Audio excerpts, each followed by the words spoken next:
Felix Ever After is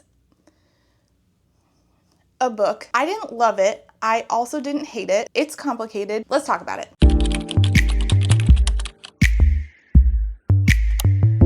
Hi, my name's Rachel. Today we're talking about Felix Ever After. I remember when this came out, this was very anticipated by the book community. Who could have anticipated the right wing would hate it so much? Well, I guess we could have if we had thought about it for a second. So Felix Ever After follows Felix Love, who is a 17-year-old living in New York City. He is Black, he is queer, he is trans, and he's a teenager figuring out his identity. He's never been in love, so he's figuring out what it feels like, what it means to fall in love for the first time. He's navigating the complicated waters of teenage friendship and also self-acceptance and self-discovery, and that not being a finite process, like a one and done type thing. He attends a very prestigious art school in New York City, and he's most of the time pretty confident in his creative talent, but he's not really confident in himself or where his place is at in the world. Then early on in the story, a transphobic student, an anonymous transphobic student, displays pictures of Felix pre-transition from Felix's Instagram in the school's gallery.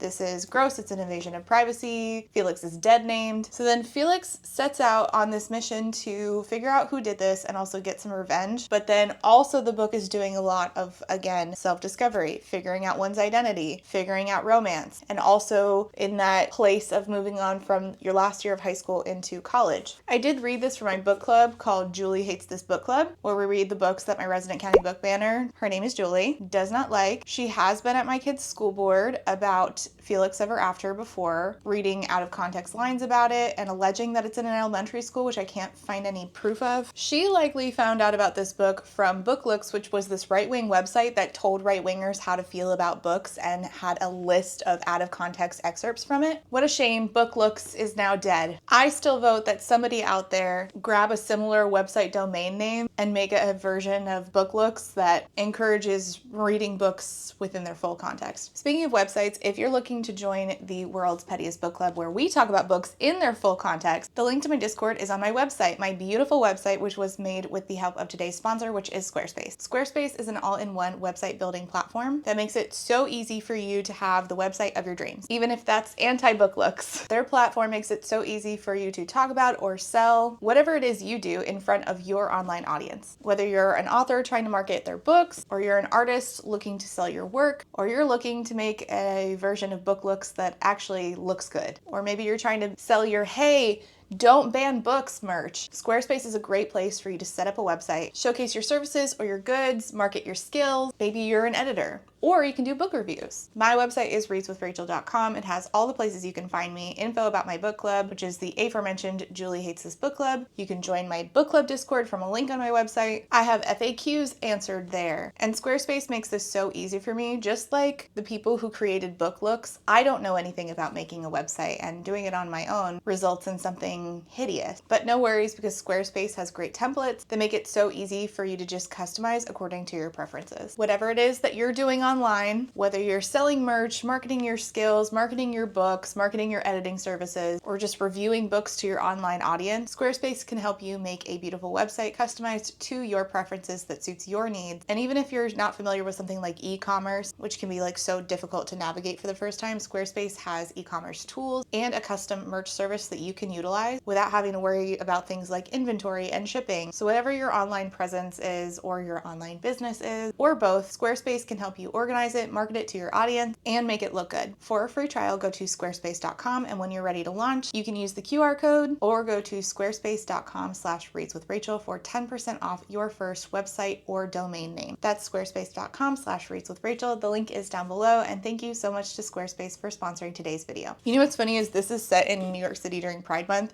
and I was in New York City during Pride Month this year for Bindery's release. It hit me as I was in a taxi listening to this book. I'm like, oh, it's in New York during Pride Month, and so am I. And I'm also gay. So let's talk about what I think about it. Although I should mention that I have the most lovely copy. One of my patrons sent me a completely annotated copy. Some of the annotations are in French, which honestly I love. There is some overlap between I can read and speak badly. Não muito bem, a little bit of Portuguese, And there is some overlap I've noticed between French and Portuguese. And I agree with so much of the annotations in here because this is a short book, and I'm going to mention this, but one of my issues with it is that too much happens too quickly and too much happens, period. As in, we tried to juggle too many things. Now, personally, I can juggle 3 things at once, right? Easy pattern. I can't juggle 4. I've tried. This book's juggling like 5 things and it's dropping them. And there were some things that my patron was like,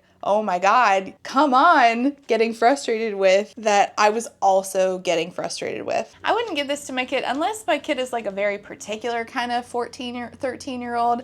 I'm probably going to read this with my kids in high school so that we can have a conversation about how identity, like gender identity, is a spectrum. I think in that way, the book did a service to people who are looking to sort of like try to understand themselves. But I am not the target audience for Felix Ever After. And so a lot of my issues that I have with it are not really the book's fault. It's just that I'm a 30-year-old mother. I said this in my book club when we met about this book, but I would be so interested in reading like a transcript from a book club meetup of its intended audience who met up to talk about this book. I'd be interested to see that. I don't want to like sit in on a group of teenagers and listen to them because I feel like that would be an invasion of privacy, but like I would be interested in reading some transcripts from a book club to hear like very specific answers to specific questions on how this landed with its intended audience, which I am not. Sometimes I forget how old I am, but me being 30 is not me being 17. So how I would have received this at 17 is very different from how I would receive it now. I bet that hearing though how it landed with its intended audience would be like really heartwarming, especially for like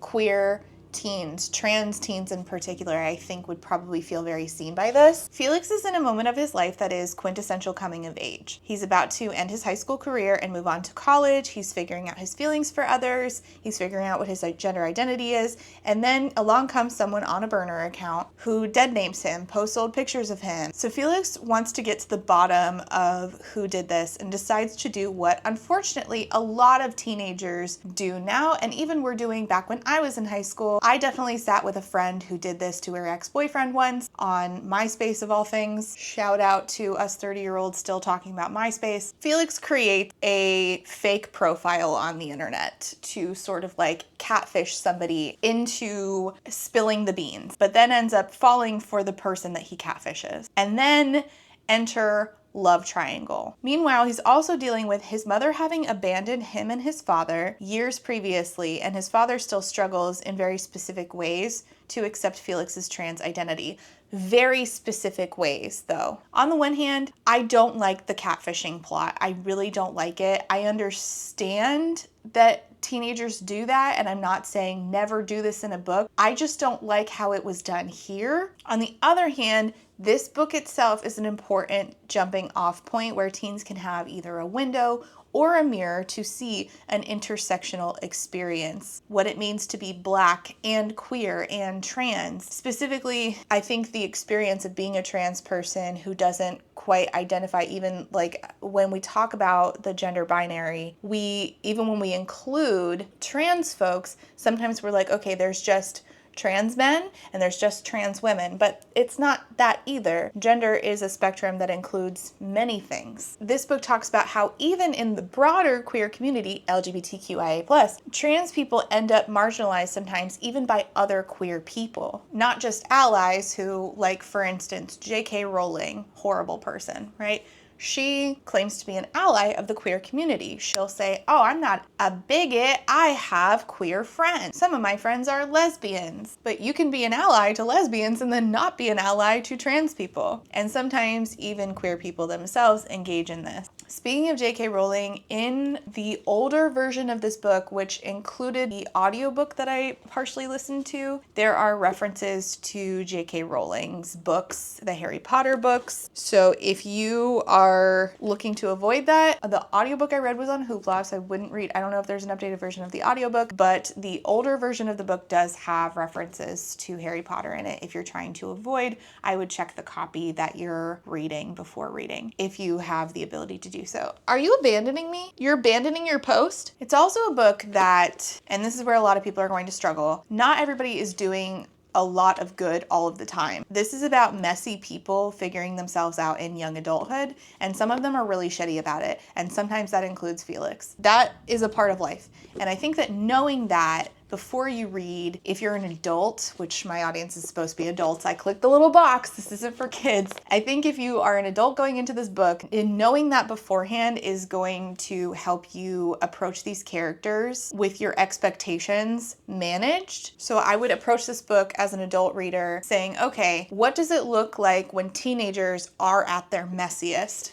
And do we need to approach the book by saying, I wish we'd corrected all of this behavior, because I don't want to ever sound like the book banners who want this book gone and saying, I wish we had corrected this, this, this, and this, and then it could stay on shelves. Sometimes people being messy in a book is a human story that should still exist, and we can have a nuanced conversation about it. I also think that sometimes we expect marginalized people to be less messy than non-marginalized people. So like, as an adult reader, are we maybe holding Felix to a higher standard than other protagonists his age who are not queer, not white, who are white, who are not queer, who are not trans? But you do have to approach this differently than you approach other queer young adult books like Love, Simon and Cemetery Boys, which are also banned books. Felix attends an arts high school in New York City, and he's been putting off this big project that he needs to do. He's a painter. I'm gonna butcher this because I didn't go to an arts high school, nor did I even actually go to college. I dropped out of a technical program for nursing,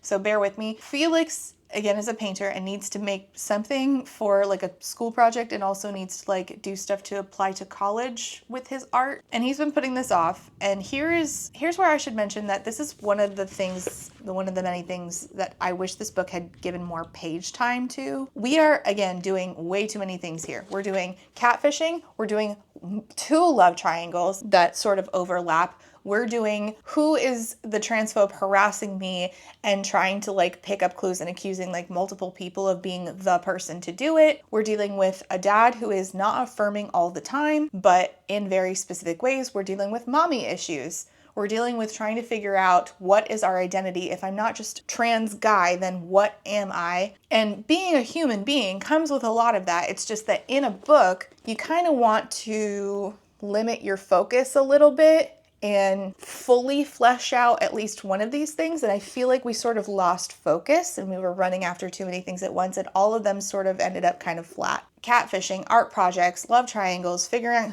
out who's harassing Felix, dealing with shitty friends, falling in love for the first time maybe again, trying to find a trans-affirming queer community. I just wish that we leaned into, in particular, art. I feel like for instance, like you can see the cover, right? The cover is very artistic. It's beautiful. This is a gorgeous cover. And this is the painting that Felix creates in the book of himself. It's a self-portrait, which is really cool when we're leaning into who am I, and also Felix is doing self-portrait, right, as his art piece while figuring out his identities, painting, who he is on a canvas. It didn't bring new colors to life, the writing style, like I was hoping it would. It's written in first person, so I was hoping that Felix would be somebody who would bring like a painter's point of view to the narration, but it didn't do that, which isn't a huge deal. It's just something that I would have liked to see. It's also something that I assumed from the cover itself, which is beautiful and artistic, and I was hoping that the pages would be like that, but I didn't find it to be like that within the pages. I also feel,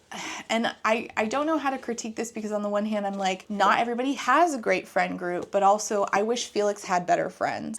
He has one friend, but she sort of like has to be like, hey, instead of just asking me to do stuff for you, could we hang out outside of this? And I wish that she had gotten more page time outside of that.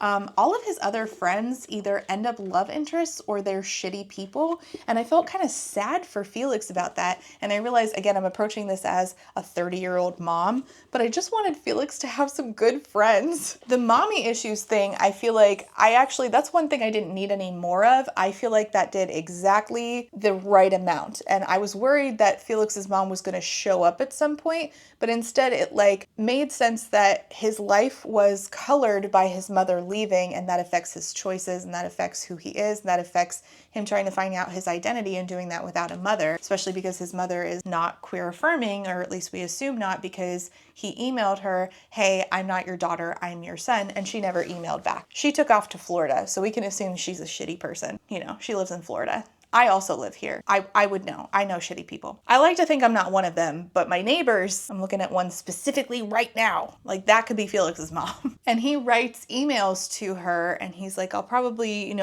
never send these, or maybe one day I'll just send all 400 of them. But he writes like almost a daily email to his mom expressing all of these feelings and these thoughts. And he's very angry with her, rightfully so, for abandoning him and his dad, never returning. Now she has a new husband and a stepchild, and Felix just got left behind. His dad is also very affected by his mom leaving. His dad, so this was one of my things that I was very confused about. Towards the end of the book, we just like wrapped up really quickly, and I didn't understand why. By the end, I realized, oh, we tried to do many things, and then we just sort of like, we didn't tie up the ends like neatly. In the end, it's just sort of a mess, like spaghetti in the end, right? It's all like raveled to get, it's all like together, and I just wanted it a little bit tidier. So Felix's dad is told us from the beginning where his dad is affirming in like a medical sense. So his dad took him through the process of getting hormones. His dad took him through the process of getting top surgery. His dad took him through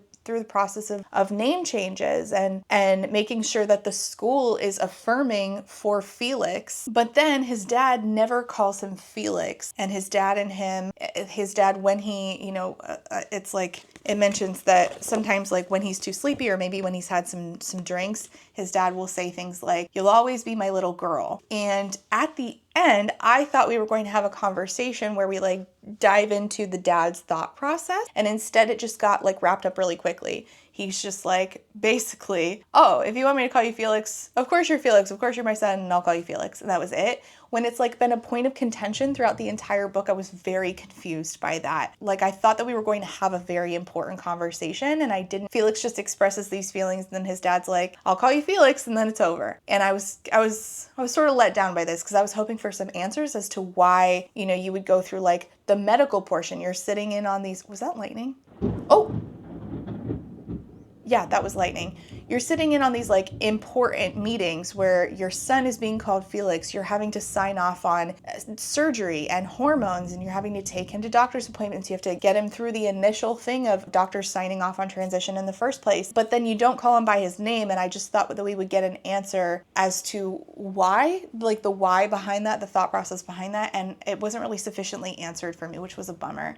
I am glad that the mom does not come back though, and I think that that's important to note because of all the things that we're doing, we're not bringing the mom back. This is going to get pretty spoilery from here on out, so I understand if you don't want to listen, but I can't really talk about this without spoilers for the rest of it. The catfishing thing, Felix decided that his sort of rival in school, there's this friend group that includes him, his best friend, Ezra, his absolute best friend. He lives with Ezra for like half the week. Ezra is very rich. Ezra's parents are mostly gone all the time and sort of like ignore him. Ezra and him are always together. They're always smoking weed and hanging out and talking about life and stuff. And when they're not just the two of them, they're with like their friend group. So that includes Marisol, who Felix formerly had a crush on and went on dates with. And Marisol said that Felix was a misogynist for being a trans boy. This is mentioned like pretty early on. And he was like, and I never told my friend group. And I was like really confused as to why, because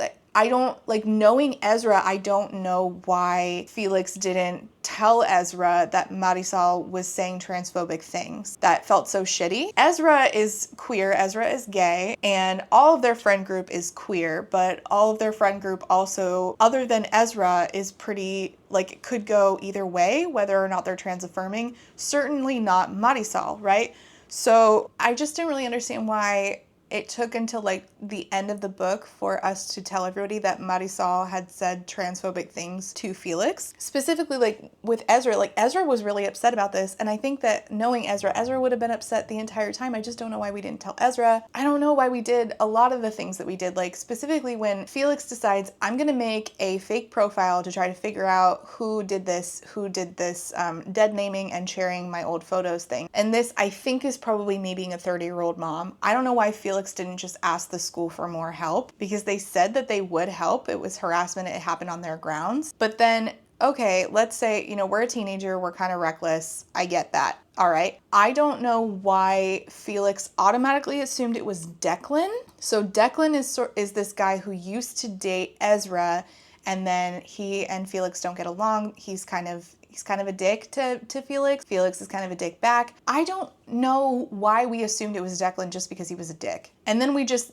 like never assumed that it was Marisol. Marisol is the one who has been transphobic in the past. We just immediately assumed it was Declan and did a lot of pages of catfishing Declan into like trying to admit like, yeah, it was me who did the transphobia, but it wasn't Declan. And it was so clear to me, the reader, that it wasn't Declan from page 1. So then Felix started falling for Declan, and I'm like, oh, that feels icky. And again, this goes back to like, this is messy people doing messy things. It's possible that, under certain circumstances, I might have done that in high school, or a friend of mine might have done that in high school. Teenagers do kind of shitty stuff. It happens, and I can't sit here as a 30-year-old and just like moralize everything that other people's kids are doing, lest I start to sound like the book banners that I hate so much. Does it make me uncomfortable? Sure. Does the book do a good job of being like, hey, don't catfish people? Probably not. Does it need to? I don't know. That's a good question. Does every single book that portrays somebody doing a shitty thing lead to teenagers doing that exact same shitty thing? Do teenagers come up with this stuff on their own? I certainly did it without needing, I helped my friend do it, catfish her boyfriend to try to prove that he was a cheater without, we didn't have any books. We just did that shit. So I don't know. I don't know what the answer is.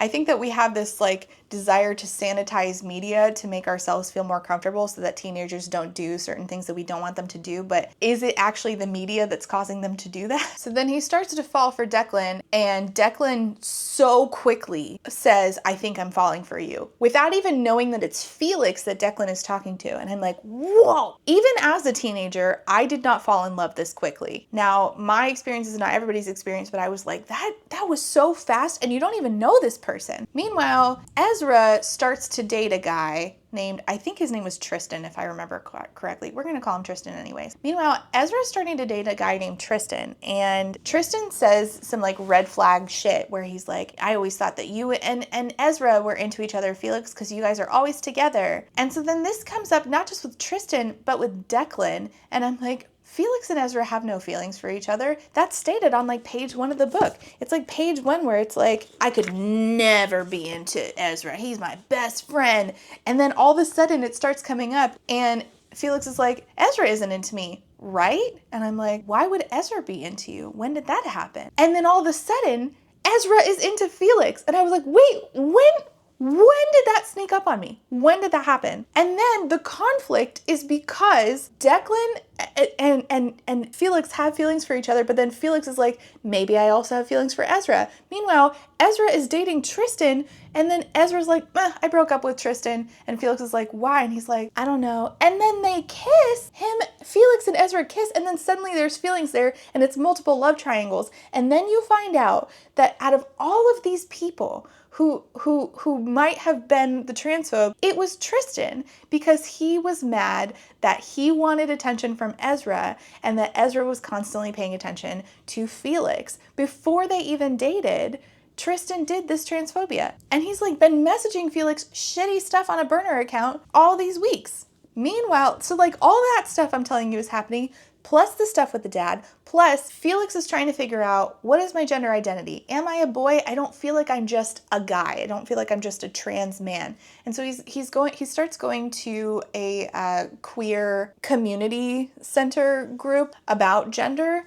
and talking to different people and, listening in, and he's kind of intimidated by this. He goes a couple of times. I wish he had gone more. I wish we had done more of that piece, because I think that like finding queer community is so important. So many of us would have had such better mental health outcomes in our youth if we had had affirming communities that just said, hey, it's okay to not be like everybody else. No, you're not weird. No, nothing's wrong with you. This is something that we experience in a lot of our lives. Have you ever had something happen like with your body and you're like, I must be the only person. I must be a mutant. Like, for instance, I have this spot of keratosis pilaris on my arm, and I thought that I was just a mutant because it's been there like my whole life, just this one patch on my arm. And I'm like, something's wrong with me. Nobody else could possibly have this. And then you hear somebody else talking about a patch and you're like, oh my God, does it look like this? And they're like, yes, you too. And you're not alone anymore. Now, being queer as a gay is not a skin patch on your arm, but I'm just saying like experiences that are outside of what we are socialized to believe to be the norm, to be typical. When we find out that we're not the only one, that is so incredibly helpful for us. It's so incredibly helpful to understand that you're not alone, especially when you are a teenager in like these coming of age moments where there's like a lot of a period of your life in being a teenager where you're like, should I even exist in the world? It's really what your brain is telling you for a lot of your teenage years is there even like a future for me?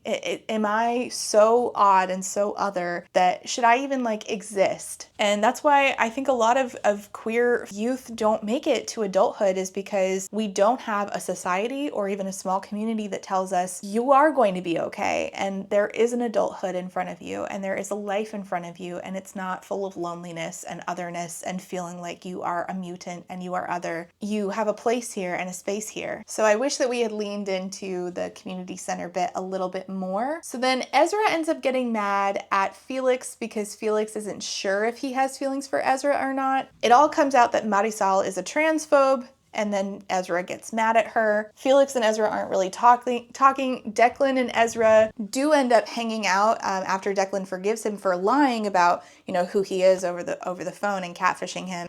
He ends up going to Declan's house, and Declan's grandfather is this like really nice, I think, Italian guy who Felix had previously met on a train. And they kiss, and they decide, well, they talk about possibly having sex. They don't. There is no sex in this book, and I was really shocked by this because I'm looking at the complaints from right-wingers, and they're like, there's sex in this, and I'm like, there's no sex scene in this. There was no sex scene. I was so confused by this. Like, there was like talk of a boner, which like, as an adult, I don't really want to hear about teenagers having sex, but there was no sex in here. Like, I was worried about it. I'm like, oh no. Every time a book is banned, book banners always lie, and I always, for some reason, take them. Like, I always assume maybe they're not lying this time, and I take them at their word. And then I go into the book and I'm like, y'all lied. Y'all got me again. Y'all got me again. I really thought there was going to be a sex scene in this book, and there wasn't. It was just talking about gender. And then one dude had a boner once, which, like, do I want to read about a 17-year-old having a boner as a 30-year-old? No, I am no longer a 17-year-old. But like, 17-year-olds do get boners, so I can understand why like a 17-year-old isn't going to be weirded out about that. Like, I am a 30-year-old, and just because I'm uncomfortable doesn't mean the book needs to be gone. I feel like it shouldn't have to say to other adults, hey, not everything's about us. Felix does over time figure out that his gender identity is demi-boy, which I will leave a description here. So not quite just a guy, but something a little more fluid than that, something a little less concrete than that. And I think that is really helpful for teens to understand. Not everything has to be concrete and one way. And I think it's really interesting. So like, getting into the book banning piece of this, I think that's the main issue that book banners take with this is talking about gender, because they do want gender to be a binary, and they want gender to be talked about as if it is a binary. The thing about that is that it's incorrect. There's really nothing else for me to say, but as a person who was a teenager at one time, this book could have been really helpful for me in understanding people in my school who were androgynous. I don't know what their gender identity was, and we didn't really have like the language we have now, which would have been so helpful for me to understand. There were kids who got picked on for being androgynous in my school. I still to this day don't know what they identified as, because you assume that people are such and such, and there wasn't enough for me to go on to assume with a couple of people in my high school. There's this episode of Bones that has a character like this, where they don't know whether, like, what the person's gender was. And I think that having this would have been so helpful, and I'm glad it exists so that teenagers don't have to, not every teenager, it's still happening with right-wingers trying as hard as they can to make it happen more. I think it would have been so helpful to understand this earlier on. Not because I'm trans, I'm cis. And I don't think that, right-wingers are ever going to understand that no book makes you trans, you just are. But I think that for us cis kids, having a book like this would have made it so that we would have had environments where the kids in my class who we didn't know what they identified as, they wouldn't have gotten made fun of. Like, why would you want kids to be made fun of more? The guy who challenged this book in Clay County, he challenges a lot of books based on gender, what he calls, and I quote, gender chaos. That's what he would label Felix Ever After as. But he does this with any book that he thinks doesn't adhere to a very strict gender binary. So I'll play this clip from the Daily Show where he's talking about this. He asks the question to the interviewer from the Daily Show. So, in your opinion, there's an alien creature in this book, and it's neither male nor female, and you believe it's part of a greater agenda. That is correct. I'm thinking of a person. Is it a boy? Nope. Is it a girl? Nope. If your child was unclear on their sex, how would you resolve the issue? But this is not the issue. No, it's not. I think you're asking the wrong question. If you know that your kid is in a school where kids are getting bullied because they don't have a particular haircut or wear a certain kind of clothing and have an identifiable enough name, if they're, in the case of my school, the kid's name was Taylor. So nobody knew, and nobody, people were whispering behind Taylor's back, is Taylor a boy? Is Taylor a girl? Making fun of Taylor. And I think that, why don't we think about the Taylors? Why don't we care? I think you're asking the wrong question. How do we keep kids alive is my question. How do we prevent so much of what we're talking about is just aesthetics and performance, and we're talking about what clothes people are wearing and their haircuts. I don't know why other people's gender is so important to other people's parents. I don't get it. I would rather, and I'm raising kids who understand that people go by a variety of pronouns, people have a variety of ways that they can identify, and all you ever really need to do is be okay, that's it. You don't need to have an opinion on it. You don't need to make them do anything. They are existing the way they would like to exist, and it affects you not at all. And in fact, the best thing you can do is give a shit about them so that they can continue to believe that they have a place in this world just like you. This book is normally available at high schools. It is in some middle schools in my county. Again, I don't know that I would recommend this for middle schoolers, but you can decide that individually as parents. I'm not a media specialist. That's not up to me. Your kids aren't my kids. My kids are my kids, and I don't need you to decide whether or not they can read this. I can figure that out on my own. My kids right now can't read it. They're 9 and 6. And not only can they not read it, they won't want to. My kids have absolutely no interest in this book. My kids have absolutely no interest in a lot of books. My 6-year-old wants to read the exact same picture book over and over and over again. And my 9-year-old is really into Boba Cat Cafe and Warriors, anything to do with cats. My kid is obsessed with cats. He's autistic. Cats are his special interest. We have nonfiction books about cats now. He goes through and looks through all of the cat breeds. He really likes to talk to anybody who will listen about rare cat breeds. It's adorable. I love my kids so much. Oh my God. Anyway, the point is they don't want to read this. And when they are interested in it, I'll talk to them about it. We'll have a conversation. I feel confident enough in my parenting that if my kid read this, not only would they be unaffected because we would have pre-conversations about it, during conversations about it, post-conversations about it, that I am equipped to handle. I'm equipped to talk about hey, don't make catfish profiles on the internet. Don't keep it to yourself if one of your friend group is being transphobic. Don't put off school projects and smoke a bunch of weed. Oh, that's the other thing. I have to talk about the weed. There's a lot of references to drugs, not drugs, weed and drinking in here. I can't sit here and be morality police for other people's kids. I can only police my own kid. Now, I smoked a lot of weed in high school, and I still do. So there are wine moms who like drink a nice glass of wine after their kids go to bed. I smoke weed when my kids go to bed. It has the exact same effect on me, except wine gives me migraines in the morning and weed doesn't. I don't know why y'all moralize one and not the other, but you know, you have double standards, whatever. You're lame, you're losers. But the amount of like weed smoking in this, it is a lot, but a lot of kids are smoking a lot of weed. And if you're uncomfortable with that, all right, but your discomfort is not a reason to ban a book. You would actually have to prove that this book leads to more weed smoking amongst teenagers for me to feel like, all right, it's a problem. The kids are smoking too much weed because of a book. That's just not happening. So like, I can't sit here and be like, yeah, I'm really worried about this non-issue. Like, that's just dumb. Like, I do think that the drinking was a lot, and I wanted to reach into this book and be like, hey, as a mom, everybody just go home, get a good night's rest. Do your homework. Do you need help with your homework? Like, yeah, of course I feel like that as an adult now. But like the drinking and the smoking weed wouldn't have even fazed me as a teenager reading this because I was also doing that. So I don't really know how to sit here and position myself and be like, well, I'm just uncomfortable now that I'm an adult. Like, it wouldn't have made me do that more. I would have been doing it the exact same amount. I don't know how to prevent teenagers from drinking alcohol underage and smoking weed, but it's not banning a book because they're doing that without the books.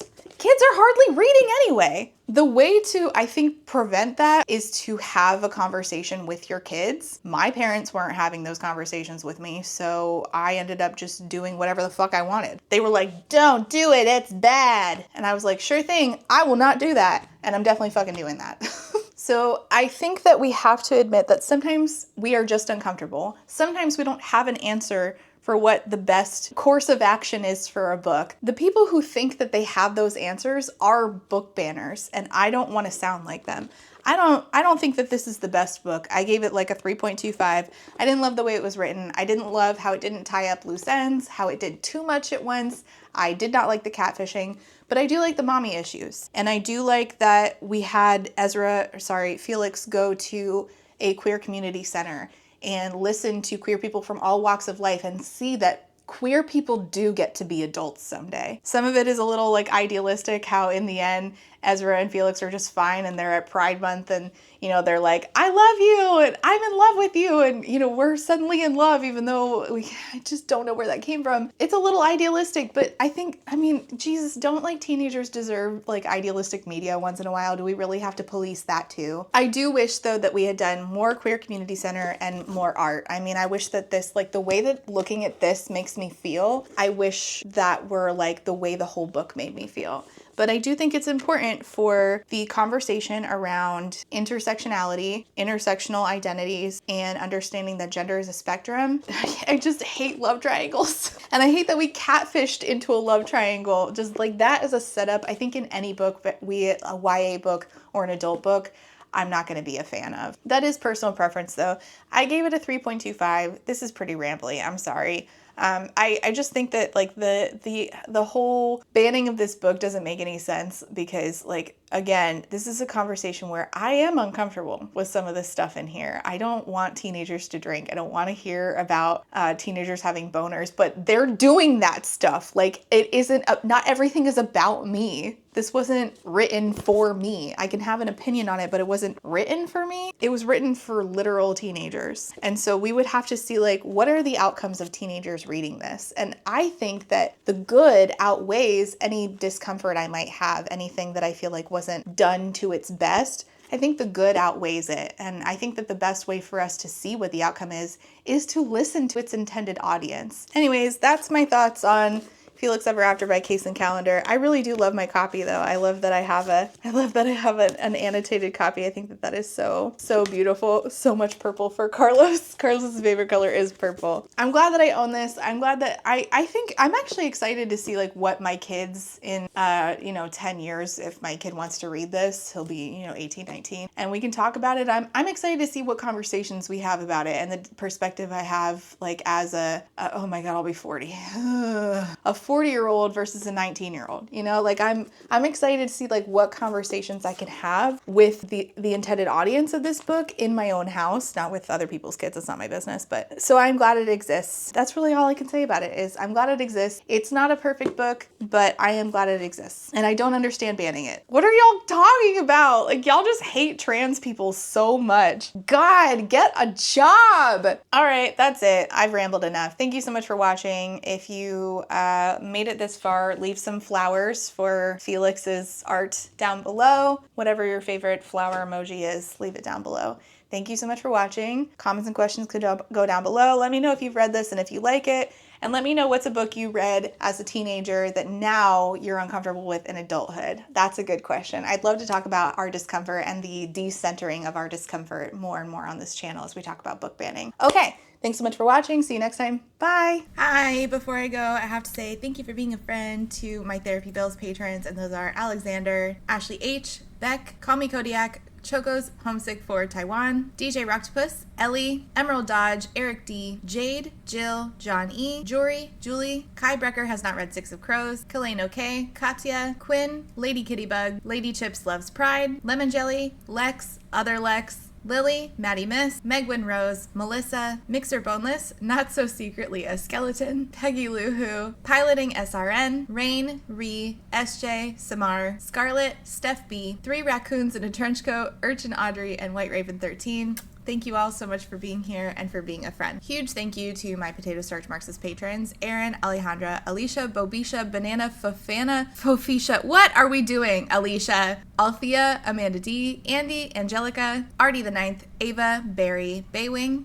Beck, Blue Moon Syrup, Bookish by Jenna, Bookish Rabbit, Bridget 108, Kate B, Caitlin, Carlin, Carly, Casper, Kate, Kathy, Celeste, Che, Cole, Colleen, Corwin, Cosmic Frog, Courtney, Darius, Danielle, Danita, Darren, Desiree Michelle, Dilf Enthusiast, Dorothea Supports Public Education, Draco-chan, Drive-By Thinker, Ebby, Emma, Aaron with 2 E's, Erica May, Aaron Starlight, Fox Waifu, Francis, Gadarn, Hannah C, Helen P, Hurry Singh, JM Tennant, Jackalope Max, Jay is on Olympus, Jelly V, Jen Michelle, Genderqueer, Jenny G, Jesse Ives, Jessa Sue, Jojo Bookish, Juicy Wizard, Caitlin M, Katie L, Katrina, Kayla, Kaylee, Kayala, Kendra, Kiara, KMTB, Kayana, Laughing Cat Dog, Laura is Angry, Lauren G, Lazarus Ray, Lindsay M, LP, Lou Siri, Lustful Octopus, Martin, Mataraptor, Madison, Man-Eating Plant, Megan, Malara, Mima Who, Morgan the Friendly Ghost, Myth Lesbian, NM Rap, Natural Blues, Nicole G, Paige P, Penelope, Penny Chilling, Foxglove, Pick a God and Pray, Plague Carrier, Pandemonium, Queen Cereal, Rach, Rachel B, Rebecca, Rebecca R, Ren Flynn, Rhea, Reese, Ronnie, Rosie, Sikoria, Saintbringer, Sakya Lume, Sarah H, Sarah the Bear, Shamed, Shannon, Sheen Onion, Sean, Sophie, Talia, That One Cute Chick, This Is Not a Trap, Too Thick to Work Tomorrow, Triple M, Tito Phoenix, and Unicorn Jenny. Thank you all so much for being a friend.